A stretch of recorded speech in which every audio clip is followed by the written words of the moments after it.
Tere tulemast kuulama Euroonikuse taskuhäälingut. Tänases saates osalevad Meelis Väljamäe ja Aaron Koppel ja me räägime teile mitmest põnevast tehnikauudisest laiast maailmast, aga alustame tegelikult hoopis Eesti uudistega ja lõpuks on kätte jõudnud see aeg, kus siis kõik 3 Eesti operaatorit on saanud endale ka madalama sagedusega 5G litsentsi ja vaatame otsa sellele, et mida see tähendab. Tähendab see tegelikult seda, et maapiirkondadesse saame me natukene parema interneti. Ja tegelikult, kuna see sagedus on 700 MHz, mis on hästi madal ja mis on võetud siis sellisest eelmist varasematest kinnipanud telekanalitest ülejäänud sageduste peale, siis ta on tegelikult madalam kui 4G 800 MHz, mis tähendab seda, et kuigi 5G peaks olema teoreetiliselt kõvasti kiirem, siis selle sageduse peal ta tegelikult kõvasti kiirem ei ole. Aga mida ta teeb on see, et 5G on 4G-st targem, eks ole. Ja see tähendab seda, et tegelikult sa saab lülitada kiiremini erinevate seadmete vahel, et kui sul on ühe masti piires on seal mitukümmend talu, eks ole, kes vajavad nagu korralikku internetiühendust, siis tegelikult juhtub see, et 4G-ga võis see sagedus kiiresti täis minna, aga 5G saab aru, et see seade praegu hetkel ei kasuta, ma lülitan kohe konkurenti peale või siis nagu teise kliendi peale. Ehk siis tegelikult, kuigi see sagedusala on madalam ja see kiirus ei ole oluliselt kiirem, see kuskil 50 megabitti kantide jääb, siis tegelikult need inimesed, kes elavad metsa sees, saavad ikkagi nagu parem ühenduse, kus on tõesti nagu üks mast mingi, ma ei tea, 10 kilomeetri peale, seal on päris mitmeid nagu külasid, eks ole, selle masti nähtavuspiirkonnas, siis tegelikult see 5G annab selle võimaluse, et ta saab nagu paremini skaleerida, et need inimesed saavad tegelikult, see kiirus tundub kiirem, kuigi tegelikult ei pruugi kiirem olla. Ja see on tegelikult nagu hea edasiminek. Negatiivne on seal see, et osades kohtades ei saa seda kasutusele võtta, sellepärast, et need maakonnad või asulad, mis on siis Venemaa piiri lähedal, ei saa see kasutusele võtta, sest et ei ole olemas Venemaa kokkulepet, kui nemad kasutavad seda sama sagedust mingit teiste asjade jaoks, siis me ei ole suutnud nagu kokku leppida, et kuidas seda sagedust jagada. Lõuna pool on lihtne, sest et Läti on ka Euroopa Liidus ja Euroopa Liidus on ka olemas reeglid, kuidas see sagedust nagu riikide vahel jagatakse. Lätlastega me saame hästi läbi, eks. Aga selles mõttes Venemaa poole peal on see, et seal nagu Peipsi-äärsed külad seda madalat sagedust veel nautida ei saa, et nad peavad jääma kas 4G peale või siis operaatorid peavad ehitama selle kõrgsageduse, jah, total on ikkagi 3600 MHz, eks ole, mis levib kehvemini. Aga ühesõnaga, et igal juhul seal, kus kasutada saab, tähendab see seda, et kaugetes kohtades, kus ei ole palju tihedalt maste, saab parema levi ja tegelikult ka siis igasugustes sellistes piirkondades, kus ei ole palju kiirust vaja, aga kus ei saa väga tihedalt võrku ehitada, on see väga kasulik ja operaatorid hakkavad kiirelt pihta, mis mulle meeldib nagu Eesti riigi sellist nende reeglite poolt on see, et on selgelt paika pannud, mida operaatorid peavad tegema ja selle litsentsi üheks tingimuseks on siis see, et 2 aastaga peavad nad välja ehitama, kui ma mälu mind võttes 50% riigi katvusest ja 4 aastaga peavad nad katma 95% siis sellest Eesti riigist välja arvates need maakonnad, kus seda, nagu ma just rääkisin, kasutada ei saa, eks ole. Ehk siis kindlad reeglid on paigas ja kui seda ära ei tehta, siis läheb asi karmiks. Aga et selles mõttes on nagu mõistlik ja kui me räägime reeglitest, siis mulle jäi silma just hiljuti, et minu teada esimest korda ajaloos Lõuna-Korea võttis ära oma operaatorite, et selle kõige kõrgema sageduseks 28 GHz 5G litsentsi, mis anti 4 aastat tagasi välja ja põhjuseks oli see, et operaatorid lihtsalt ei viitsinud piisavalt palju investeerida ja riik arvas, et kui me teile sagedus andsime, siis kasutage seda ja andke inimestele teenust. Ja kui operaatorid istuvad seal sageduse otsas, aga inimestele teenust ei paku piisavalt kvaliteetset, siis riik otsustas, et järelikult teil ei ole seda vaja, eks ole, et võtab ära see sagedus. Siis vaatab, mis sellest pullist saab, aga vähemalt nagu keegi selles mõttes tegutseb, eks, et ei ole enam sellist asja, et nüüd on, et operaator saab sageduse, midagi sellega ei tee, me neti paremaks ei saa, eks ole, ja mitte midagi ei toimu ja keegi teine seda kasutada ei saa. Praegu on see, et võib-olla saavad mingi konkurendid omale see sageduse ja saavad ehitada oma võrgu, eks ole. Lõuna-Korea puhul jah, see on nagu väga huvitav nähtus. Et tegelikult, kui me mõtleme selle peale, lähme vaatame kas või 1950-ndaid, siis kuidas Lõuna-Korea riik dikteeris nendele shapeolitele, korporatsioonidele, mis nad peavad tegema, vaata. Et nüüd on nagu tulid vahel, ütlesid, et te ei teinud enda tööd ära. Just. Keegi teine saab seal. Just. Ja seal on ka see, et tegelikult, nagu sa ütlesid, need shapeolid, eks ole, et siis neil on ju seal Samsungid, LG, Huawei, mitte Huawei, Hyundaid. Ja et need on ju tegelikult sellised tohutu suured ja ikkagi meil ei ole siin selliseid asju, et üks selline konglomeraat on nii suur, kes on nagu igasugustes tööstusarvudes sees, et siin meie mõtleme, et Samsung teeb telefone ja telekaid, eks ole, aga tegelikult teevad laevu ja elektrijaamu ja ma ei tea, pilvelõhkujaid, eks ole, et ja Hyundai samamoodi, et Hyundai ei tee ainult autosid ekskavaatorid, vaid tehitab ka laevu ja tanke ja igasugused muid asju, et on tegelikult nagu väga suured. Maailma suurim terasetootja ikka. et selles mõttes nad on nagu nii suured ja nii laiali ja kõigil neil veel oma pangad ja oma ülikoolid ja täpselt. Et kui meil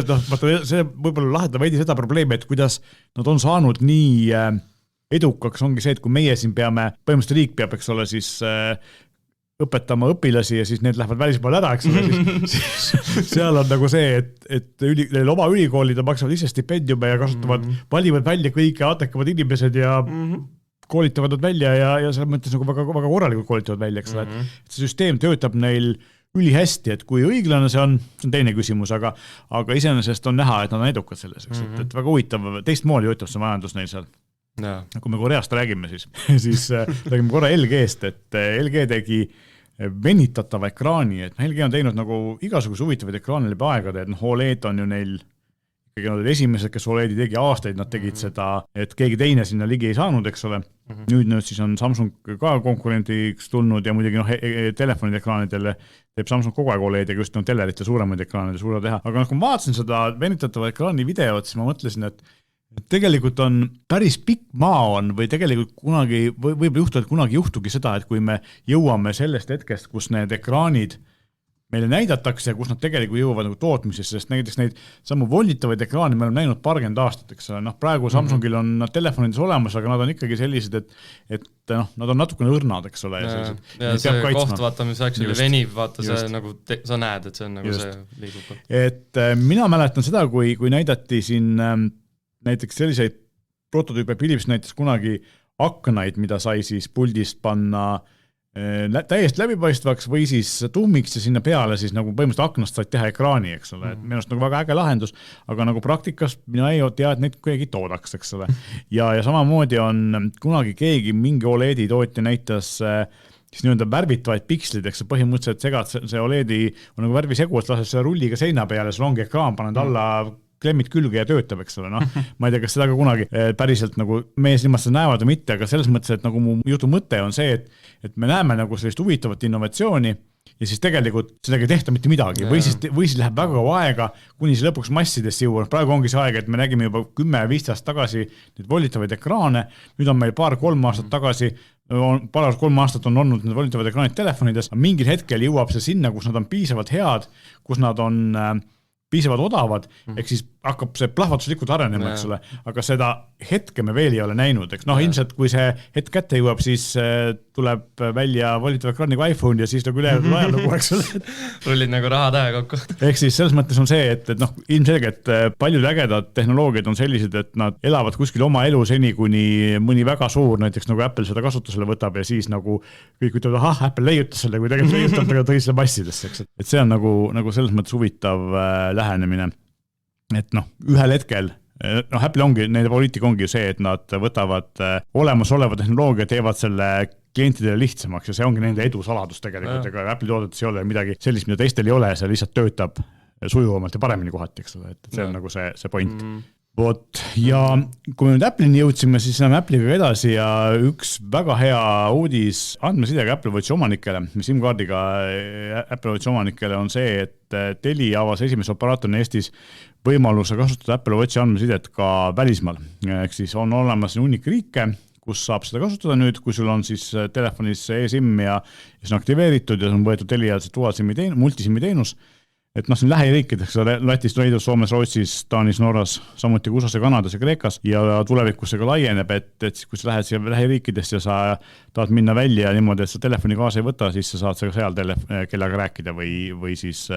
äppe kasutada, eks ole, et tegelikult päris äge ja minu arust see on nagu kummaline, et siiamaani ei töötanud, aga mina olen aru saanud, et see ongi Apple'i poolne piirang, et nad ei ole seda varem nagu lubanud teha, siis nüüd on midagi tehtud ja Telia oli esimene, kes siis Eestis operaatoritest selle, kuna Telia on suur Apple'i partner, et kes siis selle tööle sai. Minu arust väga selline huvitav lahendus. Jaa, minu arust nagu üks väike, aga märkimisväärne samm nagu selle suunas, et äkki tulevikus ongi. Telefon kaob ära, ongi lihtsalt kell. Ja, vaata, see põhiline kelle häda on see, et ekraan on väike, eks. Seda kell, jah. Aga võib-olla tuleb mingi projektor kuskil andme peal nagu ulmefilmides. Tõesti. Sest tegelikult ju vanasti on üritatud siin igasugused firmad teha seda, et panna kella sisse kaameraid ja muid asju, need ei ole väga hästi õnnestunud. Tõsi. Aga kui me räägime kellas olevast kaameratest, siis Meta ehk see endine Facebook on üks selline firma, kes teeb või üritas teha kella sees kaameraga, üldiselt panna kaamerat kella sisse, neil oli mitmed prototüübid ja nad kavatsesid järgmisel aastal tuua välja siis mõned sellised tooted. Lisaks nad teevad ka või tegid siis ka seda metaportalit, mis on selline ekraaniga kõlar või kõlariga ekraan, mida saad kuskile toanurka panna, millega saad siis oma videokõnesid pidada ja oma retsepte vaadata ja võib-olla natuke netis surfata. Nüüd on need kõik, nii need metaekraanid kui ka need kellaprototüübid on visatud prügikasti ja enam need ei tehta või isegi ei kavatse seda teha, ehk siis Meta koondas terve hunniku inimesi ja põhimõtteliselt pani kinni kogu oma selle riistvara divisjoni, välja arvatud siis need virtuaalreaalsuse peakomplektid ja Kendini Oculus, et see jääb nagu alles. Ma vaatasin ühte huvitavat dokumentaaliks seda vist nimetada ei saa, aga niisugust mõtteeksperimenti, mis nagu rääkis, et mis on nagu Mark Zuckerbergi nagu visioon Metaga. Ta tahtiski arendada seda riistvara poolt, kuna kui me vaatame nüüd hiljuti aasta või 2 tagasi, kus Apple keelas selle trackingu ära, et vajutad ühte nupu enam, Facebook ei saa sind trackida. Mark Zuckerberg tahab nagu igat sammu kontrollida, nagu, et seda riistvara ja tarkvara. Täpselt nagu ongi Apple väiksem määra nagu Samsung ja sellised. Just. No see on nagu väga ei õnnestu neil, et Google nagu suudab teha väga head tarkvara poolt ja siis natuke teeb ka riistvara, mis mõni on päris hea, mõni mitte nii hea. Apple'il on loomulikult mõlemad nagu väga hea tasemel. Samsungil on järgmisena ilmselt see nagu integratsioon. Aga ongi, Zuckerberg proovib panna nagu raha sinna virtuaalreaalsuse alla, vaata. See on nagu see üks seade, mida veel ei domineeri keegi, vaata, Apple'il ei ole, Samsungil ei ole,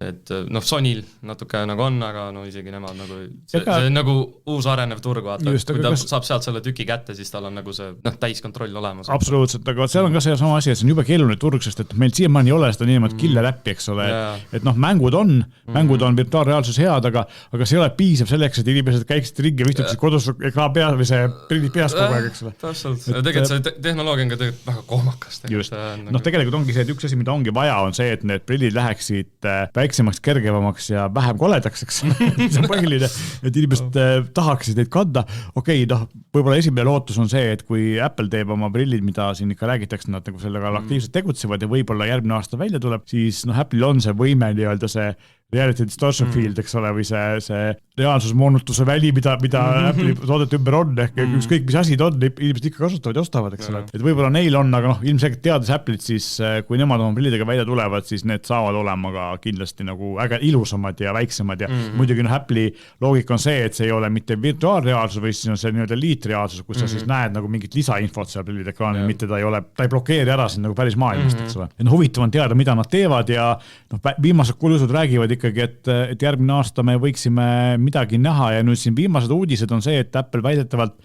palkab siis inimesi, kes ehitaksid siis seda nii-öelda tarkvara lahendus või seda nii-öelda Apple'i versiooni sellest Facebooki metaversist, eks ole, või sellist virtuaalreaalsuse maailma, mida siis nende prillidega kasutada saab ja see on väga huvitav vaadata, mis see Apple'i nägemus sellest on, eks ole. Sest Apple'il on ka igasuguseid erinevaid, samamoodi nagu see autoprojekt, mis on siin nagu räägitakse ja tegelikult nagu keegi ei tea, kas nad teevad midagi, üks variant on see, et see CarPlay 2, ehk siis nad üritavad nagu oma tarkvara autotootjatele maha müüa, teine variant on see, kas teevad nagu päriselt oma auto, kui keegi peaks tegema nagu nullist oma auto firma või oma autotehase siis või ütleme oma autoprojekti, see Apple oleks ilmselt see, kellel oleks selleks võimekust, eks ole, Sony ka siin proovis, või nemad teevad koos Hondaga, sest ilmselgelt neil nagu ise pole mõtet seda ja oskust seda arendada ja kui kaugel seda jõuavad, eks me näe. Ja kui me vaatame siin seda elektriautoturgu näiteks, siis see, mis toimub Hiinas, see on nagu müstiline, et kui palju tuleb Hiina firmasid ja kui palju, see on tegelikult ka teistest valdkondades sama asi, eks ole, ja siin me võib-olla jõuame selle majandussõjani, mis Hiinaga toimub, eks ole, aga tegelikult vaadates nagu YouTube'is näiteks inglise autovideosid, siis seal on praegu, võin eksida, aga Hiinas on 4-5 suurt autotootjat ja üks neist, kelle nimi on praegu meelde tulla, on ära ostnud inglise vana brändi MG ja MG autosid praegu nagu kiidetakse ikka väga, sest nad maksavad, ütleme kuskil niimoodi 10-20% vähem kui sarnased välismaised autod ja nad lähevadki konkreetselt selle turu peale, et kui me siin inimesed, kes ei taha või ei jaksa osta Teslat või Volvot või ma ei tea, Mercedes ja BMW uusi elektriautosid, tahavad sellist tavalist lihtsalt väikest autot, siis MG-d on sellised, ütleme meie mõistis 30-40 000 euro vahel ja neid väga kiidetakse, nad väidetavad on nagu kvaliteedi ja eriti tarkvara poolest, mis on nagu hinnastel alati tugev olnud, paremad kui siin, mida siin meil Eestis saada on, eks ole, Volkswagen, ID3, ID4, Cupra. Kiiad, Hondad, kõik nagu tulevad välja. Honda tegelikult väga ei olegi midagi, Kiial on tegelikult päris häid asju, eks ole, aga EB6 väga kiidetud. aga EV6 maksab ka minu arust, see on ka üle 50-60 000, see on hinnaklass üle. Aga et just nende ID3-d ja nende vastu ja väidetud ongi see, et nad on oma olemuselt ja nii-öelda sõiduomaduste poolt sarnased, võib-olla isegi natuke parema sisuga, aga just see tarkvara pool, mida nagu Volkswagen Group kuidagi moodi ei taha nagu korda saada või neil on see probleemiks, et noh, Tesla on tegelikult softi firma ja nüüd on nagu ka nii kaugele jõudnud, et nad tegelikult ehitavad ikkagi autosid üsna kvaliteetselt ja väga kiiresti, suures koguses, eks ole, ja noh, mina arvan, et oli ju tegelikult lootus, et Volkswagen Group või Ford või GM või keegi suurtest nagu teeb siis nagu järgi seda, et kuna neil on see tööstusbaas olemas, autosid oskavad hästi teha, aga tarkvaraga on teine probleem, eks ole, me kõik teame, kuidas enamus autotootjate see navigatsioon ja see pool nagu ei ole väga kvaliteetne. Et ma isegi vaatan siin enamus Euroopa autoajakirjanikke, kui teevad auto ülevaadet, nii, et noh, et tarkvaraga on nüüd niimoodi, et mis oluline see, et on Android auto ja Apple CarPlay, ärge rohkem pole oluline, eks ole, kasutage seda ja unustage ära see, mis endal sees on. Eks tegelikult on autotootjateks probleem, eks ole. Ja nüüd, kus hiinlased tulevad ja on hinnas nagu tegelikult ka see, et neil on, kuna on kommunistlik riik, neil on nagu reegel on see, et kui mingisugune välismaine firma tahab minna sinna oma tehast ehitama, oma asju müüma, siis nad peavad tegema Hiina firmaga koos nagu ühisfirma nii-öelda, et oleks need Hiina reeglid täidetud. Ja sellepärast on see kõik Toyotad ja Volkswagenid ja kõik on mingisuguse ühisfirmana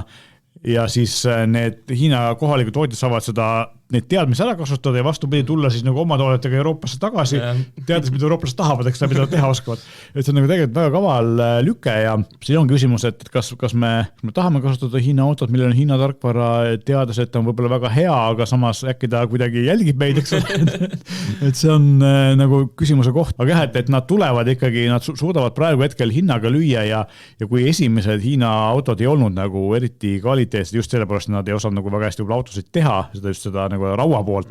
siis praeguseks on nad ka seal nagu just koostöös, tänu koostööle nende Lääne-Euroopa ja USA firmadega, Jaapani firmadega läinud nagu hästi edukaks muutunud ja Hiinas on ikkagi see, et seal on konkreetselt nagu elektriauto ongi võitnud, sest et on umbes nagu Norra turg, et kui sa tahad nagu bensiiniautot müüa, siis mitte keegi seda ei osta, eks kõige tahavad elektriautot osta. Meil ei ole veel seda nagu klõpsu ära käinud, eks ole, sest me ei ole veel, ühiskond ei ole valmis, tegelikult hinnad on ka päris kallid, eks ole. Eile ma just vaatasin, et oli siin viimased mingid Eesti automüügi numbrid, kus oli see, et sel aastal natuke alla 4% kõigist müüdud uudest autost on elektriautod, eelmine aasta oli 2,5, nii et ta vaikselt tõuseb, aga ta ei tõuse nagu nii kiiresti, kui ta siin mõnes muus riikides, aga eks me näe, et tegelikult ikkagi siin see point on ju selles, et kui autotootjad saaks oma tarkvara paika ja muidugi teine asi on nüüd selles, mida ka tegelikult Hiina firmad veavad ja siin ka meil siin meie Skeleton, eks ole, kes teeb neid superkondensaatoreid Eesti firma, eks ole, ja siis Skeleton Technologies ja mõned teised, kes siin nagu üritavad neid akutehnoloogiaid arendada, siin on 3 asja. Üks asi on see, et aku võiks olla odavam, et saaks odavamad autosid toota. Range võiks olla suurem või siis see, et kui range ei ole suurem, siis võiks olla kohe kõvasti odavam, eks ole. Ja 3. asi on tegelikult see, miks nagu solid state akud ilmselt on tulevik, eks siis, kus selle nii-öelda pasta või selle vedeliku asemel on siis nagu need elektroodid on solid state, eks tahke on isegi kõige väljend. Vähendada autokaalust, praegu üks suuri probleeme on see, et aku on raske ja kui sa vaatad nagu, võtad väikse tavalise auto, siis see on siuke 1000-1200 kilotonn natuke üle, eks ole. Ja kui sa võtad sarnase suurusega elektriauto, see on pea 2 tonni, eks ole. See on põhimõtteliselt aku kaalub nagu 2/3 sellest või 1/3 sellest juurde. Et kui nad saaksid nagu selle, ja ometigi seal ei ole ju mootorit, mis on raske, eks. Et kui nad saaksid selle aku nii kergeks, et see kaal oleks sama, siis tegelikult me saaksime läbisõitu juurde ja kohe saaksime seda juurde, et meil on autot on lihtsam juhtida, eks ole, tegelikult kergem auto on lihtsam juhtida. Et sellised nagu sellised probleemikesed on, aga näha on, et ega see elektriautode tulevik on ikkagi nagu päriselt tulevik ja üle ümber me sellest ei saa, eks ole. Jaa, et ma arvan ka, et elektriautod on tulevik ja seal on kindlasti nagu selline kompromisside tegemine, ma arvan, vähemalt praegu siin lähiajal. Lähiajal on see, et ega me sellist läbimurdurist akutehnoloogiat tegelikult ei näe, kõik üritavad ja ühel hetkel see ka juhtub, aga kaua see aega võtab, et mina jätkuvalt nagu mulle tundub nii, et me oleme sellest umbes sellise klassikalise ühe auto vahetustsükli kaugus, läks umbes 5 aastat, mis liisinguperiood, eks, mis tavaliselt on. Et mis 2035 on ju kohustuslik, nüüd Euroopa Liit võttis seaduse vastu, et tohibki toota ainult elektriautosid. Et võib-olla selleks kuskil 2030-ks siin arvavad osad eksperdid, et on see aeg, kus tegelikult nagu enamus ostavad autod on juba elektriautod nagu niimoodi loomulikult, sest et nende hinnad kukuvad, nende efektiivsus tõuseb, eks ole, ja kui me selle laadimissüsteemi ka paremaks saame, et meil nagu neid piisavalt on igal pool, siis ma eeljast mõtlesin selle peale, et palju mina sõidan hästi vähe ja palju mul siin tutvusringkond sõidetakse nagu, ilmselt sina samamoodi, et sõidad kodus tööl, eks ole, 10 kilti, 20 kilti, ma ei tea, mitte rohkem päevas. Ja siis ongi see, et me mõtleme, et kuidas me seda laeme ja see võib-olla 400-300 kiltne parematel autodel ja siis tegelikult kiirteel vähem, eks ole, siis tegelikult ongi ju see, et kui me laeme, ja see ongi see, et kas ma jõuan, kui mul ka naabrid tahavad laadida, mul on kortermaja, siis kas tegelikult kõigi jaoks elektrit jätkub ja kas kõik saavad öö jooksul täis laaditud oma aegselt laadida, kas tegelikult ongi see, et kui sa võtad laadijast auto hommikul, sõidad sellega 10 kilomeetrit, käid korra poest, käid korra tööl kuskil võib-olla 20, siis tegelikult kulud ära sellest aku mahust 10% ja siis sa virutad selle 10% ja isegi selle aeglase kodus laadijaga tunni aega täis ja ülejäänud ajast saavad naabrid laadida, eks ole. Tegelikult see ei ole probleem. Probleemiks muutub ainult siis, kui sa lähed kuskil kaugele ja siis on juba see, et sul peavad olema piisavalt efektiivsed kiirlaadid, neid peab olema piisavalt palju. Sellega tegelikult tegeletakse. Ja siis ongi see, et ma siin Indrekuga rääkisin, et tegelikult siin ongi see point, et meie auto kasutamise loogika natuke muutub, et kui praegu on see, et me viskame sinna paaki 600 kilomeetrit bensu sisse, eks ole, sõidame sellega ühe jutiga Tartusse tagasi, käime vahepeal bensukas WC-s ja ostame endale kohvi, eks ole, siis tegelikult ongi see, et kuna tegelikult soovitatakse, et iga paari tunni tagant peaks tegema peatuse, et silmad puhkaksid ja siis tegelikult ongi see paar tundi, lähedki, võtad selle oma kohvi võib-olla, käid WC-s ära või ma ei tea, seal lihtsalt sirutad jalgu ja paned ta sinna laadija külge kiirlaadijasse, viskad selle 5-10 minutiga sinna 100 kilomeetrit sisse, tegelikult rohkem ei olegi vaja, järgmise 2 tunni saad see 5 minutit puhata ja jälle 100 kilomeetrit sisse visata, et tegelikult selle meie kasutusharjuvused muutuvad natuke teistsuguseks, võib-olla isegi paremaks, eks ole, et me ei sõida 1000 kilomeetrit järjest, mis tegelikult ei ole hea, sest et selg väsib ära, silmad väsivad ära, sa hakkad muutuma teistele ohtlikuks endal, eks ole, selle tee peal. Et et see, et sa ühe otsaga ikkagi Varssavisse välja sõidad, see võib-olla ei ole väga tervisele kasutuseks. ja ma tegelikult tean, et see akudega teema on ka see, et ma tean, et Eesti Energia arendab seda funktsionaalsust, ütleme, et kasutadagi elektriautosid nagu patareidena. Ja no siin on nii palju võimalusi, et kuidas me saame nagu areneda ja mis muutusi me peame ka tegema, et nagu elektriautod on nagu päikse kätte ei tohi neid jätta. Kuumaks ei tohi minna, vaata siis kohe läheb väga. Ja lisaks see, et meie probleem siin Eestis vaadates aknast välja praegu on see, et ka külmakätte ei ole hea jätta. Külmakätte ka ei ole hea jätta. Külma ilmaga, muidugi enamusel on tänapäeval olemas soojuspumbad ja mis hoivad akut soojana, et see aku peaks olema optimaalse temperatuuri peal. Aga küll ka sellega tegeletakse, tegelikult siin on ka see, et need solid state akud ei ole nii tundlikud selle suhtes. Aga eile ma nägin huvitavat artiklit, kus üks USA firma ja neid on tegelikult veel arendab, siis kui meil on siin praegu, et enamus uusi maju on, eks päiksepaneelid pannakse katusele, palju meil siin päikest on, eks ole, aga nüüd on uus trend on see, et pannakse katusele suurematele korterimajadele sellised väiksed tuulegeneraatorid, väiksed topsikud, meil on päris väiksed ei ole, paar meetrit pikad ja neid saab ühele katusele panna mitu tükki ja tegelikult tuult on ju alati, siis kui päikest ei ole ka öösel, eks ole, ja nad ei tee väga palju müra ja tegelikult sealt saab keskmine sinna korterelamu enamus oma elektrits kätte. Nii et ja kui sul on vaja oma elektriautosid laadida või kus on nagu tegelikult tulevikus on see elektritarbimine võib-olla natuke suurem, kui ta on tohutult palju suurem, sest keskmine pere kulutab ikkagi pliidi ja elektriradika peale rohkem kui auto võtab, eks. Et see, kuigi me tundub, et see autolaadimine läheb nagu väga karmiks, see on lihtsalt see, et need voolu võimsused on väga suured, aga tegelikult üldine tarbimine tohutult suur ei ole. Siis ongi see, et tuulkatusel on tulevik. Lisaks selle, et päikekatusel tulevik ja teevad ka sellist hübriidlahendusi, kus siis on niimoodi, et on keskel on päiksepaneelid ja siis äärtes on need tuulegeneraatorid. Päiksepaneel on tavaliselt kallutatud sinna poole, kus päike paistab ja selle taha saab ilusti panna tuulegeneraatorid, eks ole. Et tegelikult nagu väga huvitavad lahendused, et ikkagi sellised, see tulevik, kus me ei pea võib-olla varsti enam tüütama Eesti Energiat või mõnda muud suurt energiapakkujat, võib-olla on ikka varsti käes, eks ole. Miks mitte? Võib-olla siis räägime, kui me siin rääkisime USA-st ja räägime USA-st natuke edasi, et paar huvitavat uudist on, üks on see, et internetist rääkisime siin enne meie 5G-st ja sellest siis meil ei ole nagu seda probleemi, mis on nagu paljudes teistes riikides, et Eesti operaator on selle poolest tublid, et kui nad eriti nagu kaabliga, aga tegelikult ka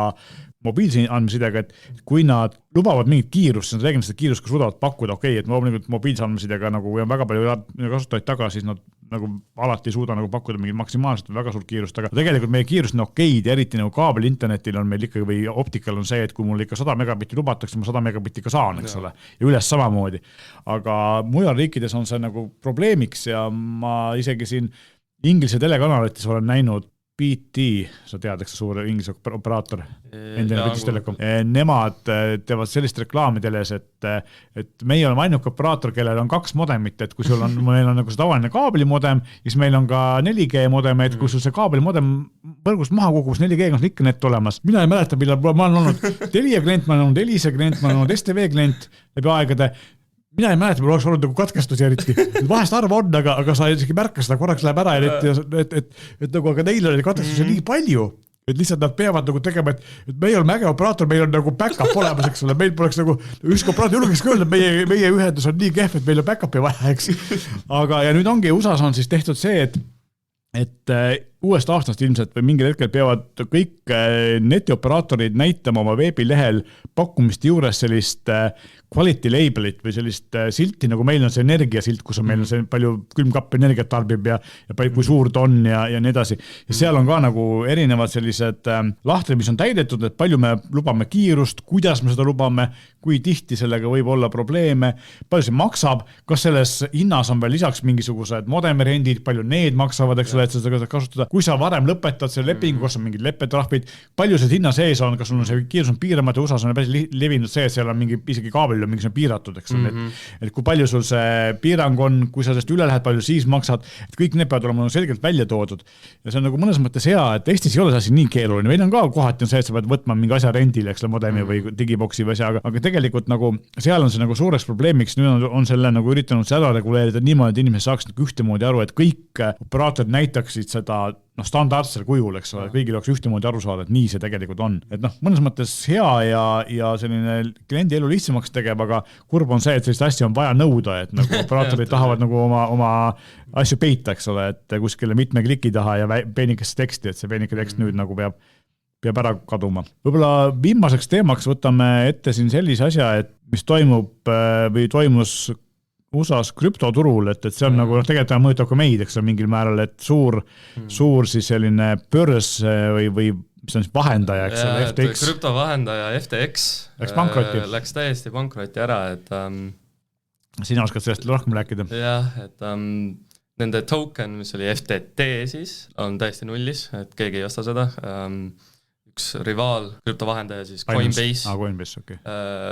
Põhimõtteliselt tänkis selle ära, et nad olid ise olnud hästi suur omanik nagu selle krüptol ja nad uputasid selle üle. Et seal oli nagu korralik skandaal taga, kuna tegelikult hästi palju pensionifondid, investeerimiskontod ja asjad olid palju raha sinna pannud, et nüüd on need kõik. See on nagu selles mõttes kummaline, et ma ei kujuta ette, kas Eestis oleks mõnda ennast lugupeetud pensionifondi, kes julgeks investeerida krüptosse, aga see võib tulla sul suur tulu, aga samas on see, et see on nii volatiilne, nii ohtlik, eks ole, et sa ei saa nagu selliste inimeste, nagu selliste, kus ma ütlen, haavatavate inimeste nagu eluga riskideks, et see meil ei oleks ilmselt aktsepteeritav see inimesi. Ma arvan, et Euroopas seda nagu niimoodi ei riskitaks. No, me oleme niuke, kuidas ütleme, natuke niuke vana raha kontinent ka, just. Et me olemegi ettevaatlikumad. Tegelikult on see, et krüptol on nagu tegelikult hästi palju selliseid huvitavaid võimalusi, aga samas on ka see, et see on nagu nii metsik lääs praegu, eks ole, et ega seal tegelikult riskid on väga suured, eks ole. Täpselt, seal ei ole mitte mingit standardisatsiooni, seal et see on tõesti, et paberiväärtus tegelikult nagu see reaalne kasu tegelikult, mis selle fondi asja taga on, nagu, on väga piiratud. Ja enamasti on see ju ikkagi õhk, eks ole. Jah, see on tegelikult nagu õhk ja turundus nagu seal ikkagi suures osas. Ja FTX-iga oligi see, et miks nagu see nagu nii suur skandaal ongi see, nagu sa ütlesid, et sinna nagu pandi sisse nagu sellist reaalset raha, mis nüüd on õhku haitnud, eks ole. Ja ma vaatasin korraks neid artikleid, mis sellest rääkis, siis minu jaoks oli nagu üllatav see, et oli küll see üks nii-öelda see börs, mis siis selle börsi mõte on siis see, et sa saad nagu neid erinevaid koine omavahel vahetada, eks ole, ühest väärtust teise või siis päris rahaks ja päris raha nendeks ja tegelikult nad pakkusid ka siis digitaalset rahakottiteenust, kus said nagu hoida, eks ole, oma siis nagu seda krüptot. Et selle FTX-il oli nagu tohutus kogus erinevaid nii-öelda tütarfirmasid, selleks ajutada neid riske. Need on ka kõik pankrotis. See ebafirma ei ole, vaid kogu see kupatus kogus korraga kokku, eks ole. Ja alguses siis konkureeriv suurim krüptobörs Binance, kes tegelikult ka osades kohtades lausa keelatud on, sest et seal nad ei vasta ka mingite regulatsioonidele, ütles, et okei, et me ostame ära FTX-i varad. Ja siis päev hiljem ei tegelikult ikka ei osta, sa vaatasid, said ligipääsu, et raamatupidamist tuli välja, seal ei olegi midagi, mida ostaks. Et tegelikult nagu väga selline, et et me päästame ära selle turu, eks pole hullu, et me saame hakkama, et natuke kandame võib-olla kahju, aga tulevik saame suure kasumi. Tegelikult tuli välja, et see on nii metsas, et ka nemad ei saanud sellest nagu midagi, parem ei hakanud siin oma nägu toppima. Ja selle FTX-i asutaja ka, et seal oli päris palju sellist, ütleme, personaalset raamat ka nagu tema ja ütleme, ongi tütarfirma omanikuga ja loomulikult, kui see ikka nagu ja muidugi nüüd siis nendest, inimsuhted nagu. Et pankrotihaldur, kes seal siis nüüd palgati, kes kunagi tegeles ka Enroni naftafirma pankrotiga, ütles, et tema pole sellist asja näinud, et nagu nii, et raamatupidamist põhimõtteliselt ei eksisteeri, eks. Kui sa oled nagu finantsfirma, kellel pole nagu normaalset raamatupidamist, siis ja see tulenebki sellest, et ei kontrollita, eks ole, et tegelikult meil on ka see, et Eestis nagu neid krüptostartup on päris palju, aga meil on vähemalt nagu mingi riiklik kontroll on seal peal ja selle üle on aegalt isegi jonnivad, meil on seda liiga palju, aga eks me näe, et tegelikult mingi kontroll peaks olema, eriti kui selline, kui sa oled nagu investor ja kui sa oled nagu tead sellest nagu une pealt ja sul on mingisugune vaba raha, millega saad riskida, siis see on sinu enda otsus, eks ole. Kui sa oled nagu selline taksojuht või poemüüja ja sa üritad nagu mingit, et see on hea teenimisvõimalus, siis seal peavad olema nagu mingid kontrollid, et tavaliselt inimesed ei saaks nagu oma rahaga niimoodi riskida, eriti kui see on nende viimane raha. Pensionite managerid ei saaks nagu riskida nagu teiste inimeste raha. Täpselt. Ja seal ongi tegelikult see, et selleks peab kontrollid olema ja lõpptulemusena, sellepärast ka meie pensionifond sellised asjad nagu sellised asju teha ei julge, sest et see lühiajaline kasu võib tähendada lõpuks nagu ikkagi väga-väga hullu skandaali ja ka nende firmade lõppu, eks ole. Nii et selles mõttes meil on see asi nagu paremini kontrolli all ja kui keegi teeb teile ettepaneku investeerida krüptosse ja te tegelikult sellega väga kursi ei ole, mis see on selline, millega seda süüaks, eks ole, siis parem öelda, et ei aitäh, et ma vaatan, mis mu pank mulle pakub, eks ole, mis võimalusi või mis mu enda pensionifond pakub või ma investeerin kuskile, ma ei tea, ostan Eesti börsilt mõne tuntud firma aktsia, eks ole, sest et see on nagu enam-vähem kindla peale minek alati ei ole, aga risk on igal juhul väiksem, eks ole, et seal midagi, eriti kui see on mingisugune selline firma, mis on teada, et seal on ikkagi mingisugune areng taga, eks. Ja ütleme, et see ei ole ka nagu, ütleme, noomitus krüptoturu vastu, et ongi lihtsalt, et olge haritud, õppige sellest, kui te tahate, kui see huvitab teid, kui te tahate sinna investeerida, siis nagu lihtsalt ja kui see ei huvita ja te ei tea, mis see on, siis parem mitte sinna oma raha panna, sest et tegelikult, eriti kui keegi helistab ja teeb mingisugune ettepaneku, et mul on imeline teenimisvõimalus, sest see tõenäoliselt on pettus, eks ole. Et seda üle ei tasu. Aga selle tõdemusega võtamegi seekord saate kokku, mina tänan Aronit, et tulid minuga rääkima ja järgmine kord räägime kindlasti uutest ägedast toodetest ja võib-olla ka mõningatest põnevatest uudistest. Meie täname kuulamast.